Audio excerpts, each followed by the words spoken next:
వాహిని స్టూడియోలో నాగిరెడ్డి, చక్రపాణి ఇద్దరూ మౌనంగా కూర్చొని ఉన్నారు. ఏదో ఆలోచిస్తున్నారు. అంతకు కొన్ని రోజుల క్రితమే వారు సొంతంగా నిర్మించిన శంకర్ సినిమా రిలీజ్ అయింది. ఎన్నో ఆశలతో కలలతో ఆ సినిమా తీశారు. క్లాసిక్ అని పేరు తప్ప కాసులు రాల్చలేదు షావుకారు. దాంతో నాగిరెడ్డి, చక్రపాణి చాలా మదనపడ్డారు. సామాన్య జనం మెచ్చే సినిమా తీయాలి అని నిర్ణయించుకున్నారు. వెంటనే కేవీ రెడ్డిని పిలిచి విద్యా సంస్థలు రెండవ సినిమా చేసే బాధ్యతను కూడా అప్పగించారు. గుణసుందరి కథ సినిమా ముందు వరకు కూడా కేవీ రెడ్డి సినిమాలకు సముద్రాల రాఘవాచారి ఆస్థాన రచయిత. కానీ గుణసుందరి కథ సినిమా తీసే సమయానికి ఆయన గూడవల్లి రామబ్రహ్మం సినిమాకి పనిచేస్తున్నారు. దాంతో ఆయన వేరే రచయిత కోసం వెతకాల్సి వచ్చింది. కేవీ రెడ్డి దగ్గర సహాయ దర్శకుడిగా పనిచేస్తున్న కమలాకర కామేశ్వరరావు తమ ఊరివాడైన పింగళి నాగేంద్రరావును పరిచయం చేశారు. అలా కేవీ రెడ్డి దగ్గర గుణసుందరి కథ సినిమాకు పింగళి నాగేంద్రరావు పనిచేశారు. అలా పింగళి నాగేంద్రరావు అల్లావుద్దీన్ కథల ప్రేరణతో కాశీ మజిలీ కథల రీతిలో ఒక కథను తయారు చేశారు. ఒక సామాన్యుడు రాజుగారి కుమార్తె తనను పెళ్లి చేసుకోవడం అనే పాయింట్ అందరికీ బాగా నచ్చింది. కథ మీద 4 నెలలు చర్చలు జరిపి ఫైనల్ గా ఒక కథని తయారు చేశారు. కేవీ రెడ్డి, కమలాకర కామేశ్వరరావు కలిసి స్క్రీన్ ప్లే తయారు చేశారు. పింగళి మాటలు రాశారు. ఈ సినిమాను తెలుగు, తమిళ భాషలలో తీయాలి అని నిర్ణయించుకున్నారు. షావుకారు సినిమా సమయంలో విజయ సంస్థ ఘంటసాలతో ఒప్పందం చేసుకుంది. ఆ ఒప్పందం ప్రకారం ఆయన విజయ సంస్థకు 5 సినిమాలకు సంగీతం చేసి పెట్టాలి. ఈ సమయంలో బయట సినిమాలకు సంగీతం చేయకూడదు, పాటలు మాత్రం పాడుకోవచ్చు. ఇక ఘంటసాల గారి ఆధ్వర్యంలో పాతాళ భైరవి సినిమాకు పాటలు మొదలయ్యాయి. ఈ సినిమాకి పింగళి గారు పాటలు రాశారు. బిగ్ సాంగ్స్ తో కలిపి 12 పాటలు తయారు చేశారు. టీజీ కమలాదేవి, రేలంగి తమపై చిత్రించిన పాటలను పాడారు. షావుకారు పనిచేసిన మార్కస్ బాక్లేను పాతాళ భైరవి కూడా కెమెరామ్యాన్ గా తీసుకున్నారు. ఇక తారాగణం ఎంపిక మొదలైంది. అప్పటికే హీరోగా మంచి ఫామ్ లో ఉన్న అక్కినేని నాగేశ్వరరావును హీరోగాను, ముక్కాములను విలన్ గాను తీసుకోవాలి అనుకున్నారు కేవీ రెడ్డి. అప్పట్లో మాంత్రికుని పాత్రలకు ముక్కాముల పాపులర్. అప్పటికే అక్కినేని, బాలరాజు, కీలుగుర్రం వంటి జానపద చిత్రాల్లో నటించి మంచి జోరు మీదున్నాడు. అలాంటి హీరోని తోటరాముడు పాత్రలోకి తీసుకోవాలి అనుకున్నారు కేవీ రెడ్డి. నాగిరెడ్డి, చక్రపాణి మాత్రం షావుకారు సినిమాలో ఉన్న హీరో ఎన్టీ రామారావును తోటరాముడు పాత్రలోకి తీసుకుందామని అన్నారు. గంటలు పాత్రలు వేసి ఫైట్లు దంచేసిన కాకినాడకు చెందిన రాజారెడ్డిని హీరోగా అనుకొని మేకప్ టెస్ట్ కూడా చేశారు. ఇతని హీరోగా పాతాళ భైరవి చేస్తున్నట్టు పత్రికలలో కూడా వార్తలు వచ్చాయి. నిజం చెప్పమంటారా, అబద్ధం చెప్పమంటారా అని డైలాగుతో రిహార్సల్స్ కూడా మొదలయ్యాయి. రాజారెడ్డికి కొద్దిగా నత్తి ఉంది. డైలాగ్ సరిగా చెప్పలేకపోయారు. దాంతో రాజారెడ్డి హీరోగా కష్టం అనుకున్నారు. అదే సమయంలో ఒక రోజు వాహిని స్టూడియోలో సాయంత్రం పూట ఎన్టీఆర్, ఏఎన్ఆర్ టెన్నిస్ ఆడుతున్నారు. ఆ సమయంలో వారిద్దరూ సంసారం సినిమా చేస్తున్నారు. అప్పటికి 4 బాల్స్ మిస్ అయ్యాయి ఎన్టీఆర్ కి. దాంతో ఎన్టీఆర్ మంచి కసి మీద ఉండి 2 చేతులతో గట్టిగా పట్టుకొని బాల్ ని గట్టిగా కొట్టారు. దాంతో ఆ బాల్ స్టూడియో బయటకు పోయి దొరకకుండా పోయింది. దూరం నుంచి ఇదంతా గమనించిన కేవీ రెడ్డి మెదడులో ఒక ఆలోచన మెదిలింది. అప్పుడు ఎన్టీఆర్ లో జానపద కథానాయకుడు కనిపించాడు. ఎన్టీఆర్ కి మేకప్ వేసి బొడ్డు దేవరను పగలకొట్టే సన్నివేశాన్ని చిత్రీకరించి చూశారు. మరో ఆలోచన లేకుండా వెంటనే ఎన్టీఆర్ ను తోటరాముడుగా తీసుకున్నారు కేవీ రెడ్డి. 2 సంవత్సరాలకు 4 సినిమాలు చేసే ప్రాతిపదికన నెలకు 250 రూపాయల పారితోషికానికి కాంట్రాక్టు రాయించుకున్నారు విజయ సంస్థ వారు. ఎప్పుడైతే హీరోగా ఎన్టీఆర్ ని తీసుకోవాలి అని నిర్ణయించుకున్నారో అప్పుడే విలన్ గా కూడా మార్చాలి అని, ముక్కాములాని కాకుండా కొత్త వారికి అవకాశం ఇవ్వాలని ఎస్వి రంగారావును విలన్ గా సెలెక్ట్ చేశారు. భక్తపోతనలో శ్రీనాథుని కుమార్తెగా నటించిన మాలతిని దీంట్లో హీరోయిన్ గా తీసుకున్నారు. భక్త ప్రహ్లాద సినిమాలో నటించిన సురభి, కమలాబాయి తోటరాముడి తల్లి పాత్రకు ఎంపిక చేశారు. అంచిగాడు పాత్రకు బాలకృష్ణని తీసుకున్నారు. విద్యా సంస్థలో పనిచేసే వారందరికీ నెల జీతాలు. ఎవరైనా సరే ఉదయాన్నే 9 గంటలకల్లా వాహిని స్టూడియోలోకి వెళ్లి హాజరు పట్టికలో సంతకం పెట్టాల్సింది. ఆ తర్వాత రిహార్సల్స్ లో పాల్గొనాల్సి ఉంది. సినిమాలో తమ పాత్రల కోసం ఎన్టీఆర్, బాలకృష్ణ కర్రసాము నేర్చుకున్నారు. ఉదయం 4:30 కల్లా స్టూడియోకి వెళ్లి 6 గంటల వరకు కర్రసాము ప్రాక్టీస్ చేసేవాళ్ళు. స్టూడియో క్యాంటీన్లో టోకెన్ ఇచ్చేవారు. ఆ టోకెన్ చూపిస్తే 2 ఇడ్లీలు, 1 వడ ఇస్తారు. ఎన్టీ రామారావుకి ఈ టిఫిన్ సరిపోయేది కాదు. తన గోడును సహాయ దర్శకుడిగా పనిచేస్తున్న తాతినేని ప్రకాశరావు చెబితే ఆయన కేవీ రెడ్డి గారికి చెప్పారు. దాంతో టిఫిన్ రెట్టింపు చేయించారు.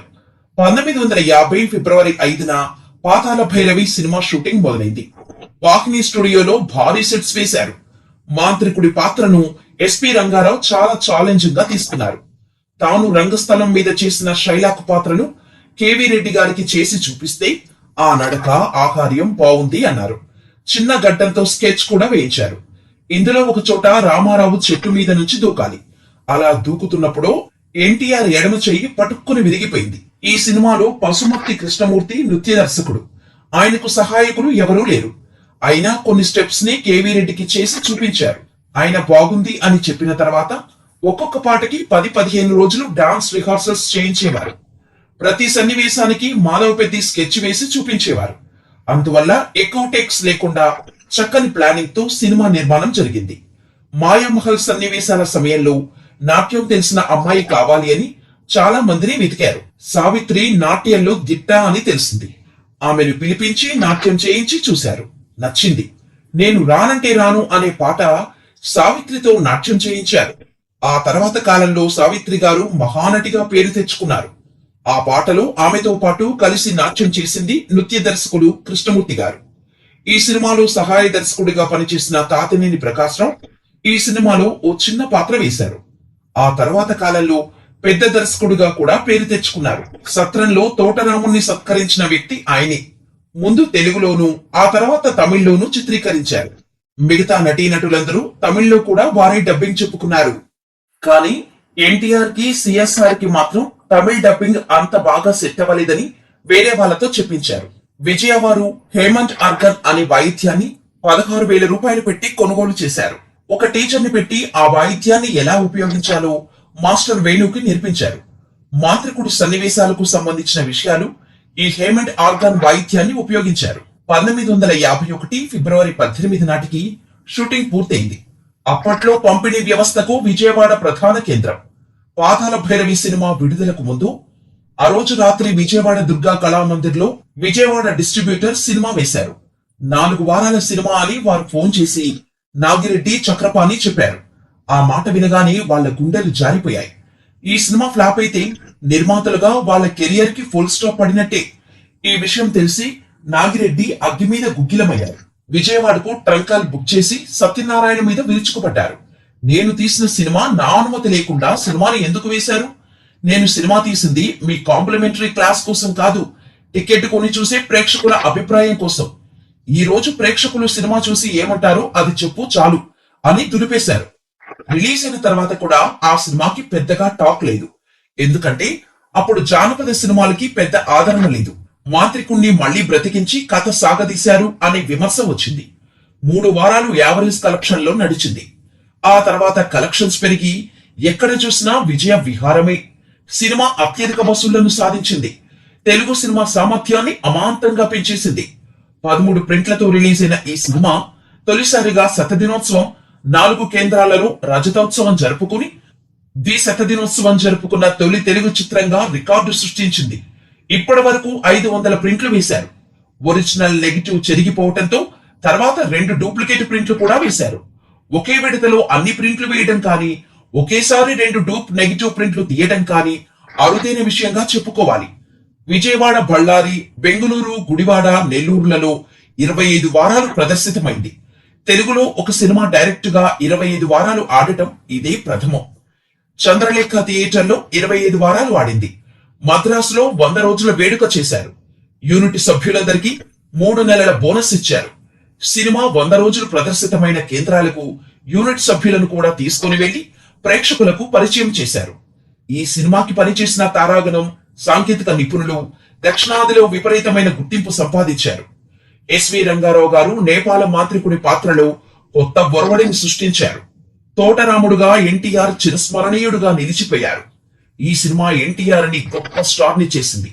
ఈ చిత్రం సంపాదించి పెట్టిన లాభాలే వాహిని స్టూడియో మరింతగా పెరిగి పెద్దదవటానికి సహాయపడ్డాయి. విద్యా సంస్థలో వచ్చిన చిత్రాలలో మంచి ప్రామాణికంగా నిలిచిపోయిన ఈ చిత్రం తెలుగు సినిమా చరిత్రలో నభూతో నా భవిష్యత్తి అన్నట్టుగా ఉంటుంది. అన్ని బాగా కుదిరిన చిత్రం ఇది. చక్కనైన కథాకథనాలు, మాటల గారడీలు, అందమైన సంగీతం, అపురూప గీత మాలికలు, కన్నుల పండుగ చేసిన ఛాయాగ్రహణం, మనసుపై గాఢంగా ముద్ర వేసిన అభినయం, నిర్మాణ సాహసం, కళాత్మక దర్శకుడు పాటవం ఇవన్నీ కూడా ఈ సినిమాని మరింత ఉన్నత స్థాయిలో నిలబెట్టాయి. భారతదేశ సినీ చరిత్రలో హీరోయిజానికి పెద్దపీట వేసిన సినిమా ఇది. ప్రముఖ నటి గాయని టీజీ కమలాదేవి ఇతిహాసం విన్నారా అంటూ ఒక బుర్రకథను వివరిస్తూ నటిస్తూ స్వయంగా పాడారు. పాతాళ భైరవితో ఆవిడకు స్టార్డమ్ తెచ్చింది, కానీ తర్వాత సరైన పాత్రలు లేకపోవడంతో ప్రేక్షకులు ఆమెను మర్చిపోయారు. తర్వాత ఎన్టీఆర్ తల్లిగా, వదినిగా కొన్ని సినిమాల్లో నటించారు. మహారాజు బావమర్ది వీర ధీర సూరసేనుడుగా రేలంగి చక్కటి హాస్యాన్ని పండించారు. రేలంగిపై చిత్రించిన వినవే బాల పాటలు ఆయనే స్వయంగా పాడుకున్నారు. దర్శకుడు కె విశ్వనాథ్ ఈ సినిమాకి సౌండ్ అసిస్టెంట్ గా పనిచేశారు. హాస్య నటుడిగా బాగా పేరు పొందిన చదలవాడు కుటుంబరావు ఈ సినిమాలో 2 పాత్రల్లో కనిపిస్తారు. ఒకదానికి ఒకే ఒక్క డైలాగ్, రెండో దానికి కేవలం రియాక్షన్ మాత్రమే. మాంత్రికుని శిష్యుడు సదానందంగా నటించిన పద్మనాభం ఈ సినిమాతో నటుడిగా స్థిరపడ్డాడు. ఈ సినిమాలో పద్మనాభం తరచుగా ఏం గురు, మోసం గురు అంటూ ఉంటారు. ఈ చిత్రం తర్వాతనే గురువు అనే పదం బాగా ప్రాచుర్యం పొందింది. కేవీ రెడ్డి గుణసుందరి కథ సినిమా తీస్తున్నప్పుడు వేషం కోసం వెళ్లారు పద్మనాభం. పాట పాడమని అడిగారు. పద్మనాభం పాడిన పాట బాగాలేదని, కాఫీ కప్పులు కడగటానికి కూడా పనికిరావు అని తిట్టారు కేవీ రెడ్డి. తర్వాత ఆయనే పాతాళ భైరవి సినిమాలో పద్మనాభం పాత్రని చాలా బాగా తీర్చిదిద్దారు. పాతాళ భైరవి నాటికి పద్మనాభం వయస్సు 19 సంవత్సరాలు. శ్రీకృష్ణ తులాభారంలో నటించిన బాలకృష్ణ తర్వాత సొంతూరు వెళ్లిపోయి నాటకాలాడుతున్నారు. కొన్ని రోజుల తర్వాత విజయ సంస్థ నుంచి ఒక ఉత్తరం, 50 రూపాయల మనీ ఆర్డర్, విజయ సంస్థలో పర్మనెంట్ గా తీసుకుంటున్నామని వెంటనే బయలుదేరమని ఉత్తరం సారాంశం. అలా వాహిని స్టూడియోలో ప్రవేశించిన బాలకృష్ణ షావుకారు సినిమాలో డైలాగులు లేని ఒక వేషం వేశారు. ఆ తర్వాత పాతాళ భైరవి కోసం బాలకృష్ణకు మేకప్ టెస్ట్ జరిగింది. మరీ సన్నగా ఉన్నాడు అని అంతా పెదవి విరిచారు. కానీ కేవీ రెడ్డి మాత్రం ఆయనతో బొడ్డుదేవర విగ్రహం దగ్గర మాయగాడి వేషం వేయించారు. 2 సన్నివేశాల్లో మాత్రమే కనిపిస్తారు. అది అయిపోయాక తిరిగి ఏలూరు వెళ్లిపోమ్మని ప్రొడక్షన్ వారు ఆయనకు సలహా ఇచ్చారు. కానీ బాలకృష్ణ రేపు మాపు అని వాయిదా వేస్తూ కేవీ రెడ్డి పక్కన కూర్చొని జోకులు వేయడం మొదలు పెట్టారు. బాలకృష్ణ నవ్వులోని విచిత్రమైన మేనరిజాన్ని కనిపెట్టిన కేవీ రెడ్డి అంజి పాత్రకు ఆయన్ని సెలెక్ట్ చేశారు. ఆ నవ్వే ఆయనకు పేరు తెచ్చిపెట్టింది. ఆ నవ్వుతో కూడిన పాత్రే ఆయనను ఆంధ్రదేశంలో పాపులర్ చేసింది. ఈ సినిమాతో బాలకృష్ణ పేరు కాస్త అంజిగాడుగా స్థిరపడిపోయింది. ఇందులో పాతాళ భైరవిగా చేసింది గిరిజ. నరుడా ఏమి నీ కోరిక అని ఆమె చెప్పిన డైలాగ్ నేటికీ తెలుగు చిత్ర పరిశ్రమలో బాగా పాపులర్. ఈ సినిమాలో ముఖ్యంగా చెప్పుకోవాల్సింది కెమెరామ్యాన్ మార్కస్ బాట్లీ. చివర్లో మాయామహల్ ఎగిరినట్టుగా చూపించడంలో బాట్లీ చాలా అద్భుతమైన పరిణతి చూపించారు. ఇలా ప్రతి అంశం కూడా పాతాళ భైరవిని తారాస్థాయిలో నిలబెట్టింది. అందుకే తెలుగు సినీ చరిత్రలో ఒక అద్భుతమైన కళాఖండంగా పాతాళ భైరవి నిలిచిపోయింది.